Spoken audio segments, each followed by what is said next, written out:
Disruptive learning may be many different things. I think that one of the key points in which I'm interested is in how to understand learning in non-formal environments, beyond formal environments, and how to integrate not traditional actors to participate in the learning process.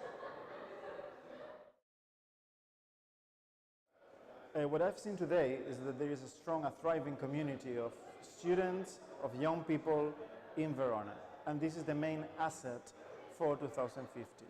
The policies that are going to be developed now will be enjoyed by these people, and I think that if these people get committed to their development, then you will have the chance of enjoying a beautiful but also a thriving community and city.